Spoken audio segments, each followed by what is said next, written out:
We're going to continue that later. First, we're getting into game 1 here on Battlefield. Mad Ice King versus Brilliant Controller's own ZantG. What do you actually think about this matchup? Bayo versus Robin. Yeah. Well, this is the first time I'm seeing it, but I think that Robin shouldn't have as bad of a time as a lot of other characters because he can kill from a grab. And that is super important versus Bayonetta because of that ever-present witch time. We can also put pressure from a distance, which means Bayo has to come running to you, which again makes it harder for her to get that witch time because nobody approaches with witch time.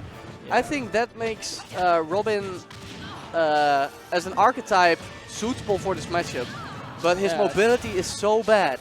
His projectiles are like really good against Bayonetta. No, she can dance circles around him. She can dance circles around him, but still, it's a way to combat her witch time without risking. So I think his archetype suits fighting Bayonetta, but I think the sheer mobility difference is just enough to put this definitely in favor of Bayonetta. Yeah, me too. There's also a thing that if you time that heel slide, the side B, like ZantG's doing now, he's just using the side B. If the Robin is using L-Fire, it's L-Fire, right? Yeah. Arc. It's Arc Fire. Oh, it's funny because the name for the move is Arc Fire, but the animation is actually L-Fire. Yep. Yeah. Well, so take notes, Sakurai. Fix your game.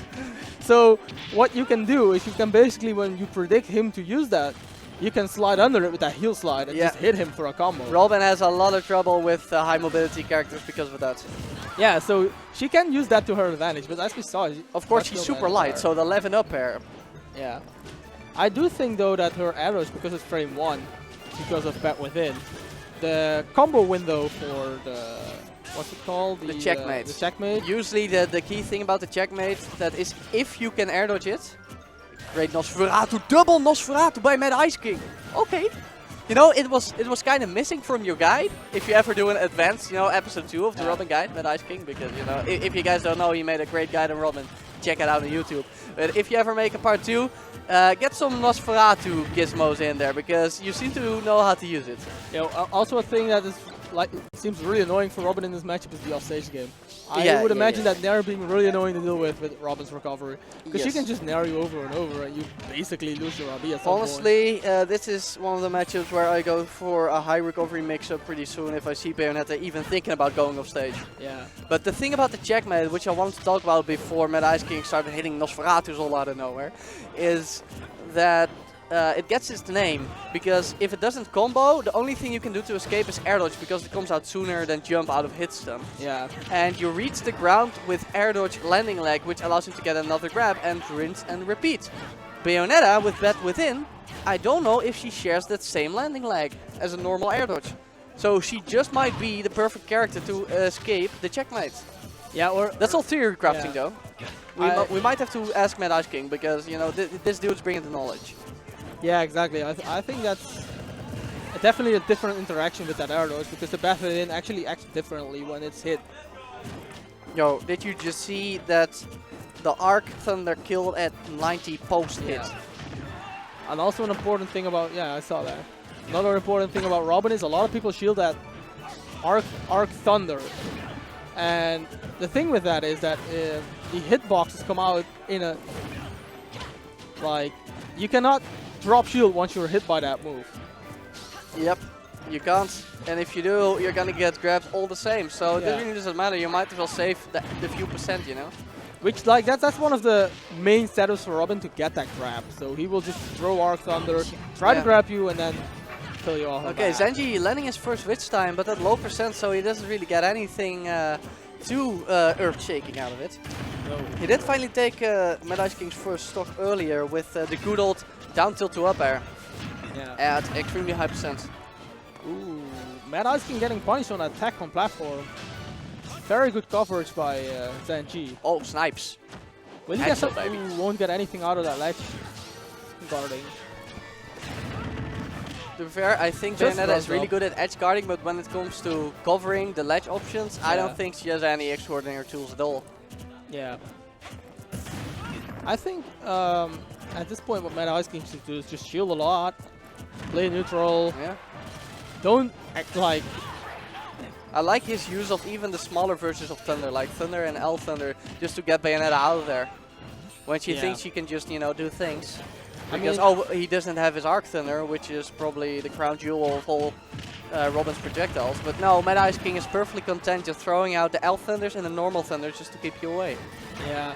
Oh, there it is. You talked about this earlier. That should be kill, yeah. That will be it. I think that Mad Ice King should just not commit, because when he commits, he gets punished, because that stronger B from Bayonetta out of shield, such a huge hitbox. And stay away from the ledge, you know. You don't want to jump into Bayonetta. She will just FB you.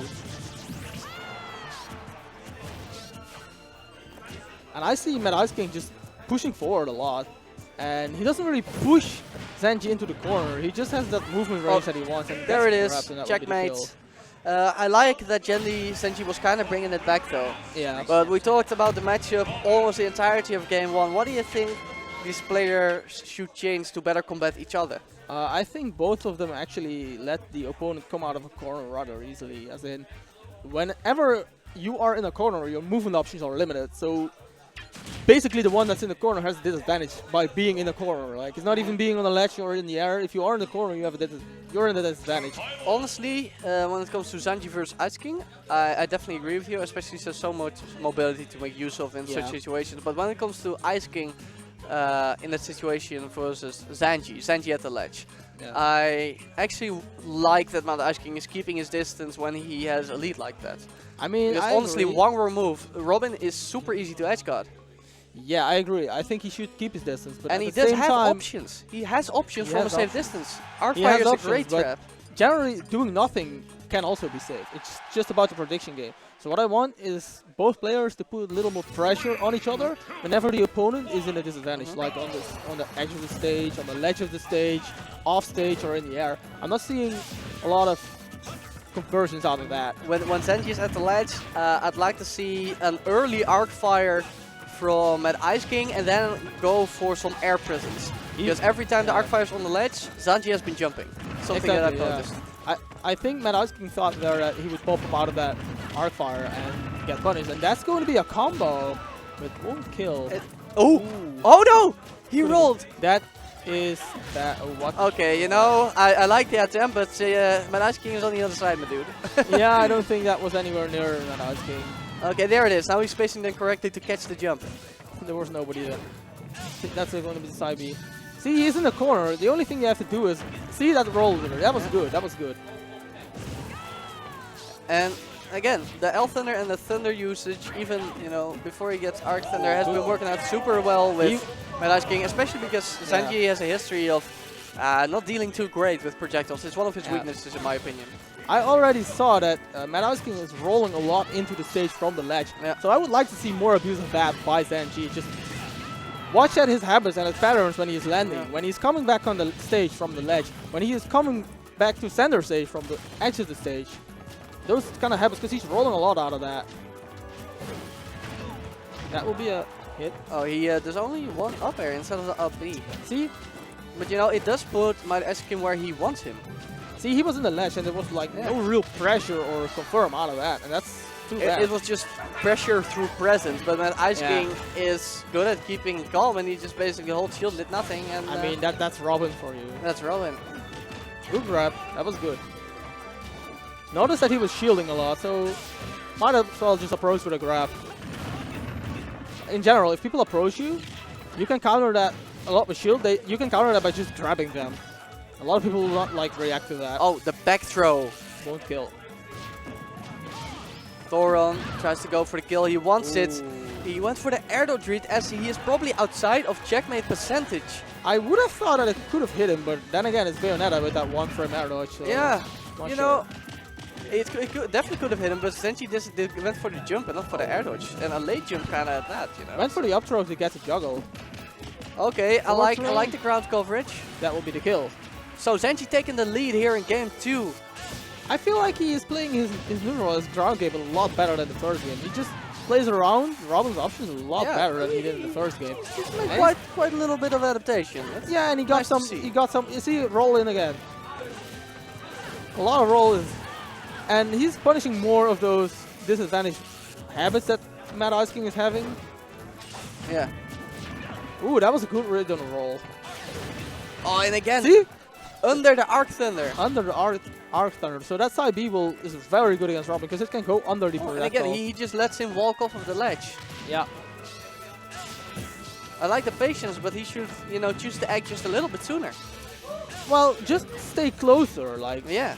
Let your opponent know that you're there. Like, you can do something at any moment, and he cannot react to it. Like, he did go for the grab after that, which would have been the correct option, but he went for it so late that Robin was already, you know, comfortable back on stage. Yeah. You know what the best pressure is? When you're at this range where your opponent has to act. Because you can do something to him where he can't react to it. So he can't react to what you are going to throw at him. Definitely. He knows that it will come, but he doesn't know when. And he cannot react, so he has to predict it.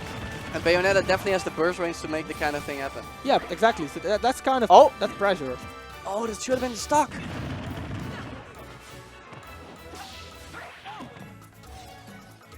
I'm not sure what that was. But probably a normal get-up read. Yeah. But you know, he probably should have held the gun to fire, which he does sometimes. Kind of forgot it here, but he's still in the lead. He's still in the lead. And that's out of arc fires, and now ZantG knows that, and he can... Is he dead? Nope, won't kill him. Well, it would have if he hit the up air, I'm sure. Yeah, that would have definitely killed. But a lot of percentage, and he still has the lead, so he can just force Mad Ice King to take initiative. He can just force Mad Ice King to commit first. Oh, instead he gets clipped by the Arc Thunder, and that gives Mad Ice King the checkmate opportunity. That is what you get in return for an awful mobility. Great kill things like that. Oh, wow, the roll into the ledge. I'm not sure why he chose that option. Well, will get punished. Either way, ZantG read it. Yeah, that was amazing. Maybe he even read the roll inward, but one thing that is good about Bayonetta smashes is the range. Yeah. It would have also covered spot dodge, so that would have also been a thing. And the thing is, at that range where he was standing, I think grab was unreactable, so he could have just, like, if he shielded, he could have just run up and grab. So those are mix-ups that he had at that point, and he just chose the perfect one.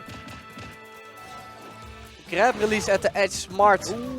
That puts your opponent at the worst possible position. Unfortunately, he went for the down smash, which is really hard to hit the 2-frame. You know? I would have liked to see him go down there. He almost got it. He almost got it, but still, next time I would like to see him go down there with a neutral air. That sounds like a good option. Yeah. ZantG still, that was good. Good up tilt, good anti-air. And now, Mad Ice King has a deficit, but still, that checkmate is a thing that will not kill him. Oh, no, no Levin, no Levin. Also not the percentage though, I don't think he would have killed at that percentage. Don't underestimate Robin with rage. Ooh. And Bayonetta. Again. Oh, again. Smashing the wrong way. Oh, tries again with a wish shot. See, Mad Ice King is afraid because he's just standing there not doing anything. That's good. And we got a lot of rolls coming out from him too. Yeah. And when people are starting to roll, you know that they are pressured. You know that you honestly, from that arc fire, on a stage like this, I think ZantG would actually lost the stock there if Robin had this Levin. Yeah, me too. But he gets out by the skin of his teeth and takes out Mad Ice King with a well-placed back air. I really liked what I saw from ZantG this game. Me too. I'm actually happy that he won game 2 because I think this set is interesting enough to get a third game. Me too, because and he definitely was playing better. Yeah. And basically more in tune with what not only Robin, but what Mad Ice King was doing. His passive pressure was a lot better in game 2 because he was waiting, but at the same time putting a lot more pressure on Mad Ice King. So like, you're going to roll, and I'm going to read it, and I'm going to punish you for it. So that was really good. So let's see if... Oh, hello? Switch. Charizard? I don't think he has to switch. I think if he makes the adaptations, he can still win. Yeah. I don't think it's necessary, but if he feels Charizard, why not? I also feel like Charizard does pretty decently in this matchup. You know, I think Charizard low-key is even with Bayo. He has a lot of tools to stop any proactive heal slides. Both Flare Blitz and Rock Smash outright beat it, which makes it super dangerous for Bayo to use at high percent. And you're talking about heal slide or witch time? Because they also beat witch time. They also beat witch time because of the multiple hitboxes. Yeah. And Bayo dies super early to an up throw from Charizard. So I think even though Charizard is definitely not regarded as a good character, he has some tools that work surprisingly well versus Bayonetta specifically. Yeah. It's the thing though that Flare Blitz has multiple hitboxes. So if you witch time it, you will get hit by the second hitbox. That's the thing. So speaking of hitboxes, that back air. Yeah, that's so strong. Not even the sweet spot, and ZantG's stock is gone. the sweet spot is so ridiculous. That tail, the flame on the tail, it's so strong. Ooh! Oh, excellent. That was a good read on the landing. I would have liked to see the Rock Smash come out there. It's probably the best option he had. Yeah, I think Mad Ice King kind of felt pressured by that Smash charge and didn't really know his options at that point, so he just landed with the arrows, or did he land with nothing? And got punished. Yeah, but you know, in a situation like that, I know Robin doesn't have the tool. Probably showing that Mad Ice King doesn't bring out the Charizard a whole lot in bracket. I mean, aerials also beat Bayonetta smashes. So he could have just aerial like right into it. Just basically press a button. Basically, you have to time that. So that Japanese. Well, why is it Japanese though? I don't know. Every other voice clip of her is no. It might not be Japanese. She speaks a weird Roman-like ancient language. It's Japanese. Japanese? Oh, that's so weird because all her other voices are English. I heard something like Endayo or something. I believe that's Japanese. Well, maybe someone in the chat got us covered with knowledge. We'll check out after the tournament. Yo, Mario, are you watching? Oh my god! He also has multiple hitboxes, also very strong. Also super armor and also almost taking the stock at 50%. Yeah. Charizard. Charizard's so scary. Ooh, tried to read something but didn't get it. Well, he got the read on the rollback, but Flare Blitz just a little bit slower than he thought probably. Didn't get the punish. Yeah, and we're also here at the percent that the damage you take from your own Flare Blitz is super irrelevant. And that's why I always say Smash is multiple sides. You can have a read, but if you don't get the punish, the read is kind of worthless. You might even get punished yourself for missing a read. So the Charizard's looking a little bit rough around the edges, but you know, I like what I'm seeing in general. He gets the hits he needs and he just gets the damage in, and then he gets the kill. It's just all a gameplay by Mad Ice King, just showing that he can play multiple characters. That's the up air. Just a little bit too adventurous with the falling. Yeah, I think that he shouldn't have done that because he saw that Mad Ice King fell out of that combo like a few times before and almost got the punish with the up air. Oh, great throw by ZantG. Ooh. And again, underestimates that duration. That's the kind of thing that tilts ZantG in my experience. When I start seeing ZantG, you know, continuously shaking his head, which I've been seeing on the player card for I think the last 1 or 2 stocks of this match, instead of just, you know, a mildly disgruntled facial expression, that's when I know he's kind of letting the rocks get to him. You know? We see it right there. What ZantG in the player cam when he gets hit by something silly like the last hit of Rock Smash. Not that many Dutch players actually have a stone face. Like, I know only I studying as one kind of have. And Mr. R, but I mean... The bat within. Okay, now you can shake your head, Wendell. Yeah, I mean, I get super expressive when I play as well. Yeah, I can understand why. I don't know, it helps me keep calm, I think. You know, it's also some... Ooh, that's the dangerous read.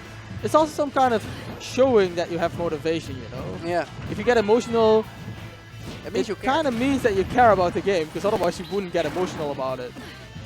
Okay, so we got Mad Ice King sitting comfortably at 2 stocks. I like a little emotion. Yeah, me too.